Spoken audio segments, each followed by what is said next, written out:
welcome back to my channel. This is Alex of Coyote Star Astrology, and this is my video for the new moon in Pisces coming in on February 19th, 2023, which is a Sunday here in California. However, please do adjust for your current location on the planet as that time and date may change for you.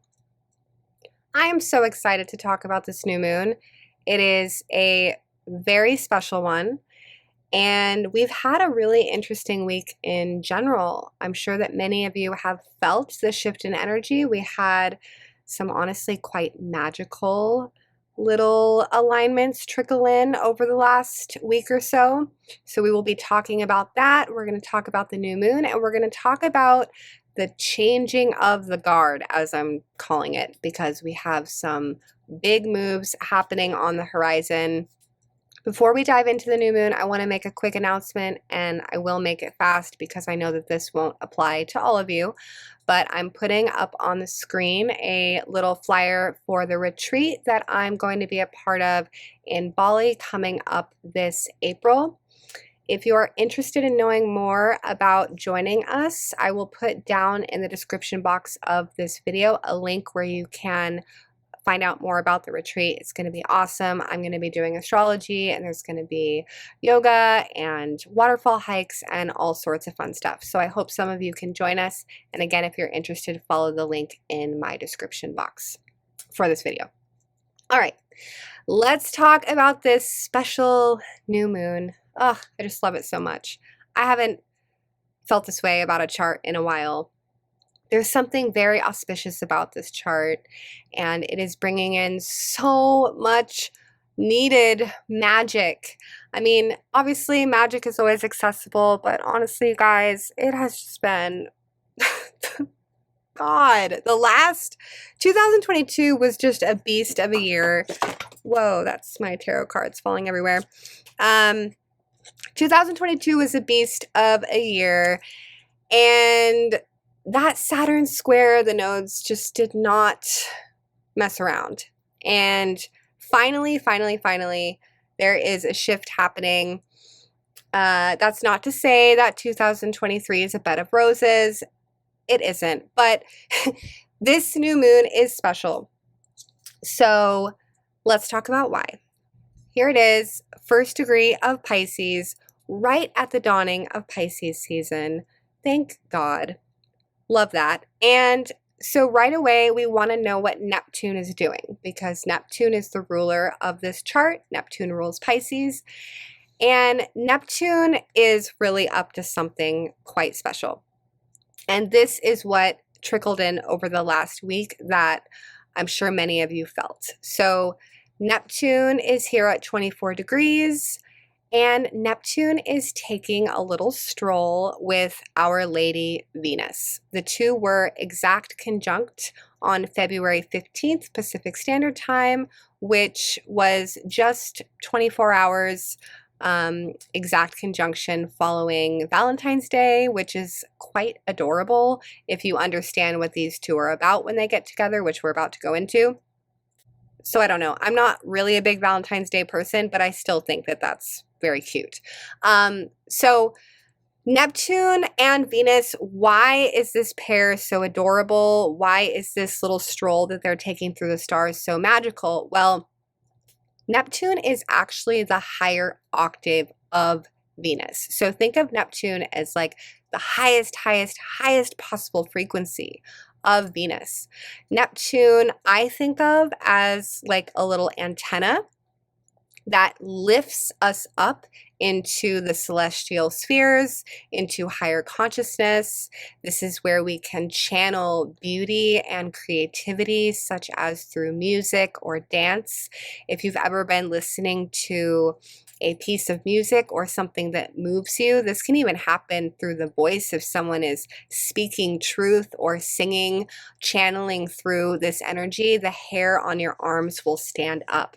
That is often a Neptune or sometimes even a Uranian influence, where these antennas, in this case Neptune, are literally bringing down to Earth something that is not from Earth, something that is so high frequency. This can be angelic or even extraterrestrial.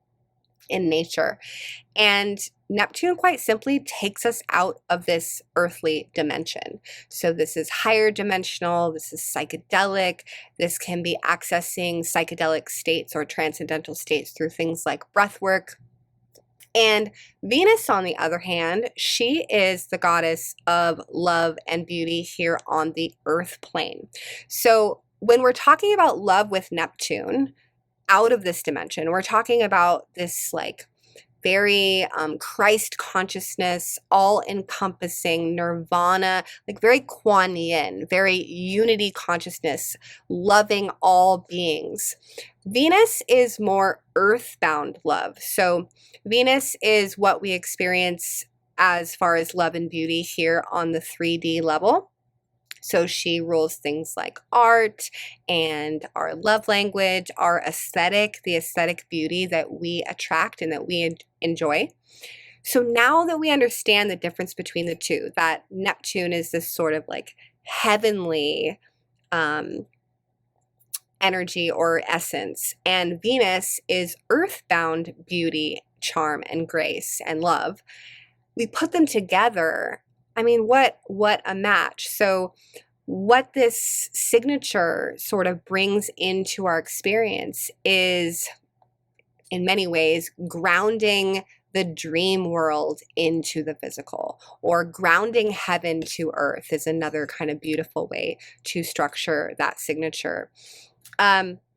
So what this can be experienced as in our day-to-day is, over the last week, again, you may have experienced this. Sometimes this can be just sort of like a mystical, otherworldly sort of sparkle or shimmer that's in the air, something that you can't quite put your finger on.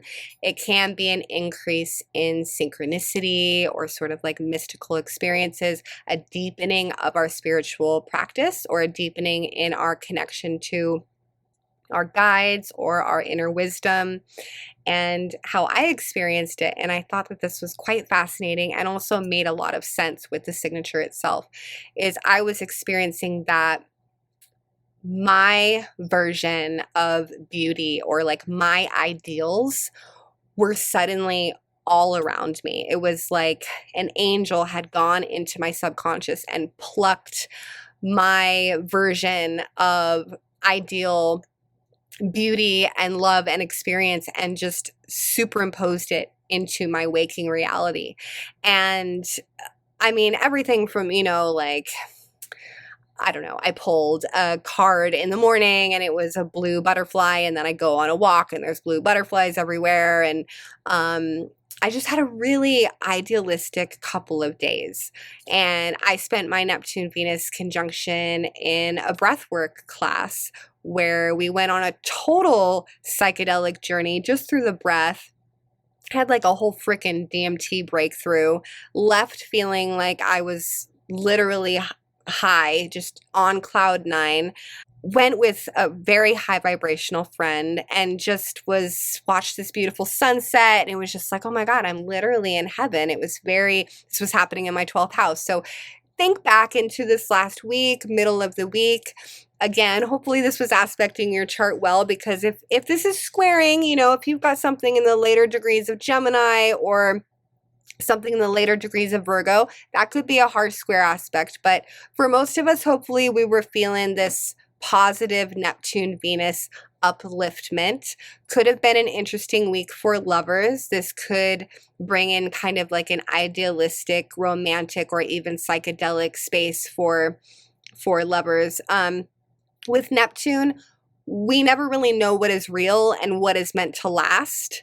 So I wouldn't say that this is like a great aspect to maybe tie the knot under, because it's not really of this world. It would make for a very beautiful wedding, but I don't really know.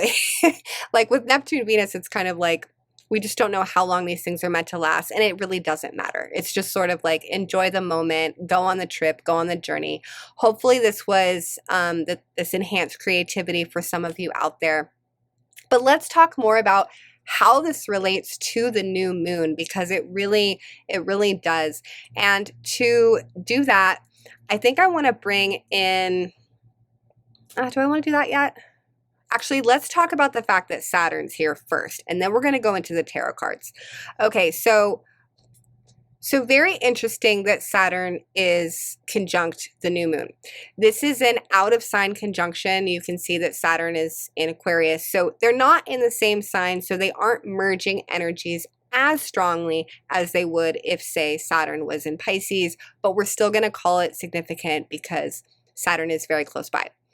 I actually really, really love that Saturn is there. And here's why. This is a very, very potent new cycle or new intention, this new moon, because of Saturn's presence, because Saturn rules the long term and Saturn is structural. Saturn is like the construction of the future, right? And Pisces is our dreams. It's our imagination. It's things that we want to manifest. It's our spiritual practice, our higher self, that kind of essence. And so having Saturn with us in this new cycle of Pisces, and in the beginning degrees of Pisces for that matter, tells us that this is a new cycle where we are given the opportunity and being called to seriously, with Saturn, we're always being serious, build and construct our dreams through discipline, focus, perseverance, all the things that we associate with Saturn. So there's this real essence here, and this shows up many times in this chart. It's really quite something about bringing the dream into the physical. That's really what Pisces and Saturn articulates, bringing our imagination into our reality where we can actually like touch it and feel it and experience it and live it, right? So let's talk a little bit about the tarot cards because they bring in a really interesting element to all of this as well. So I'm going to put them up on the screen.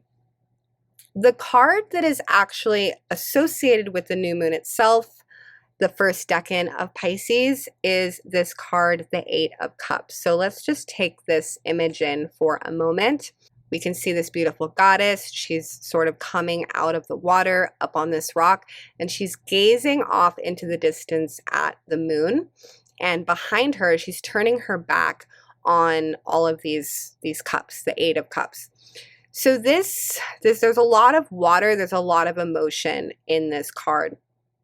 And this is actually a card that represents a release point, or represents leaving an aspect of our old life behind to pursue new things. This can be about moving energy, literally releasing something, or letting go of something that has been important in your past, especially emotionally, in order to pursue unknown horizons. And that there's some element of this sort of being like a wise choice to let it go in order to follow your bliss, or in order to pursue a new dream that may just be taking form. So we can sort of see that in this card, that she's turning her back on these cups, like something emotional is coming to a completion, and she's actually more focused on the future at this point, right? And this is another card, and we've had a series of these that has this sort of detachment or ending quality. And it makes sense because this is at the first decan of Pisces. So we still have a little bit of that Aquarius detachment essence in this card, but we're really on the end where she's ready to go off towards that moon and follow her vision and her dreams and start a whole new chapter. So what I find really interesting, coming back here to the chart, so that was the card associated with the new moon and the new cycle, which on its own is like, it's kind of somber, right? But when we look at down the road a little bit, and we know that Neptune is the planet associated with the new moon, let's take a look at the card that is associated with Neptune and Venus, because that is the sort of vision of the new horizon that this new moon wants to plant, right? The intention set. And that card for Neptune and Venus is the 10 of Cups. And I'm putting that card up on the screen now. So this is what this new moon wants to seed and what it will seed, especially with Saturn's help there. So the 10 of Cups, this is a much more positive card associated with happiness and an abundance of love, divine love and bliss, emotional contentment, lots of harmony in this card. And this is a card about following your heart and your divine guidance to your alignment. So look at these two. They're obviously very much connected, and we have the 10 of Cups spanning above them, representing sort of like celebration of abundance. Just good vibes all around with these two. This actually kind of looks like Neptune and Venus in a way. So what this is telling us is like, yeah, there is this sense of a little bit of loss in the air. So I'm going to come back to the chart and I'm going to talk about where that feeling is coming from and what these cards I think are kind of telling us. There is a chapter that is closing right now. It's happening and we can feel it. And what is so nice is that Venus and Neptune came in over the last week and flooded the field with this sparkle, which helped us release our grasp of what is leaving. And look at how cute they are, Neptune and Venus. When I look at them, I see almost like two figure skaters in like really sparkly outfits doing little pirouettes on the ice and stuff. Like that's totally what they feel like. And what it sort of felt like to me, or feels like, and this is kind of an intense example, but just follow me here. It feels like a death that is timely and suddenly now makes sense. Like there's a sense of surrender about it. And so the example that I was kind of thinking of is when we experience the death or a loss of something living that has reached the end of its road, like an old pet or an elderly family member, where of course there's still sadness with loss and change. But if you've been lucky enough to be in the presence of a creature that has reached the end of a long, beautiful journey, there's also a real sense of joy and excitement and celebration for where that soul is off to next, you know. And I don't think that that is honored at all or enough in our society of like, we can be really, really excited for people that are going off on their next adventure when they are tired and they are done here and they are ready to go. This just happened with my step grandfather. He transitioned over the last week, and I literally, of course, I'm sad to see him go, but I'm also so happy for him. He was so ready and lived such a full life and was really, really ready to get out of here. So it's like, that's almost what this energy has felt like, this very mystical, thin veiled, there's something shimmering out on the horizon. We're releasing what's behind us. A lot of people have been through a freaking crazy, myself included, last year. Saturn square that South Node, it was no joke. So much death and rebirth, so much change. And this week has just sort of reminded us, I feel, that there's still so much to come. And all of that death, loss, change, fear, scarcity, releasing, shadow work, all of that has created so much space and moved so much density so that we can raise our frequency and call in these new manifestations, these new projects, and these new visions. So on that note, I want to quickly talk about the changing of the guard that I mentioned earlier, and what this other like sense of excitement and feeling in the air, as many of you I'm sure are very intuitive, you are feeling this shift that's coming. And that is because we have some major key players changing signs very quickly. We're going to have Saturn enter Pisces on March 7th. Let's just go there. And just ignore that it says Los Angeles, Australia. This program always does it. I've changed my default place a million freaking times. It's just a glitch in this program. It is what it is. I have to manually change it every time, and I don't feel like doing that right now. Okay, so Saturn, Pisces, March 7th, Pacific Standard Time. By the way, this signals the real sort of acceleration of Saturn return energies for those of you that have Saturn in Pisces. Especially if this is your first Saturn return, that's going to be years 1993 to 1996. You are in it as of March, baby. And if you want to check out my Saturn return initiation course, I'm going to put that up on the screen really quick. I have this on my website, coyotestarastrology.com. Great course that I wish I had had going into my Saturn return. I created it essentially to be the course that I wish I had had in my hands going into that experience. So if you're interested in checking that out so you have some support during your Saturn return initiation over the next couple of years while Saturn is in Pisces, you can find it on my website. I'll link that in the description box as well. Okay, anyway, so back to Saturn in Pisces, March 7th, you're going to want to find out where this is hitting your chart because Saturn is going to change signs in that house. And this is going to be like Saturn is putting on a new outfit in that area of your chart. He's coming in with a new vibe, a new energy. And this is a Piscean energy, which we're going to spend lots of time talking about very soon. So I'm not going to go into it right now. But this is going to be a real shift in the collective and in each one of our lives. Find out now what house Saturn is changing signs in. And then shortly thereafter, we have Pluto enter Aquarius, and that happens on March 23rd, Pacific Standard Time. Okay, same thing. We're going to be talking a ton about this soon. I'm not going to spend too much time in this video. We've got a lot to talk about with this one, but Pluto's going to enter a new sign. Check what house this is happening in because there's going to be a shift of energy in that area of life for you.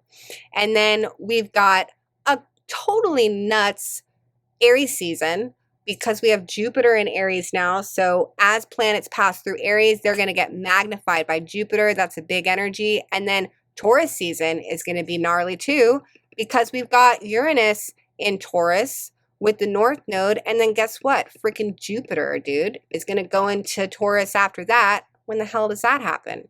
Right there. Holy crap.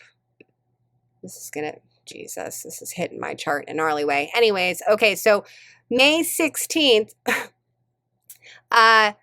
Jupiter goes into Taurus at the North Node. Are you freaking kidding me? This is going to be insane. While Pluto's squaring the nodes. You guys, 2023 is gnarly. Real quick, what does this mean? Well, Jupiter is expansion. It's magnification. It blows things up. It makes everything larger than life. It's going to hit that North Node.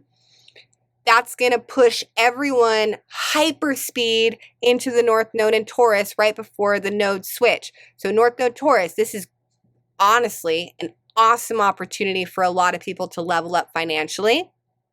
While Pluto is totally having a tower card moment, squaring the South Node in Scorpio. So this is going to be an intense time, but there is a doorway of opportunity at that North Node. So all this to say, we're going to talk about this later, but we are very intuitive creatures. And I know that a lot of you can feel all of this coming. And this Pisces new moon, to go back to it, what the hell? Where did it go? Really? Okay. This Pisces new moon, I'm going to come. Sorry, guys. I don't know why that didn't save. So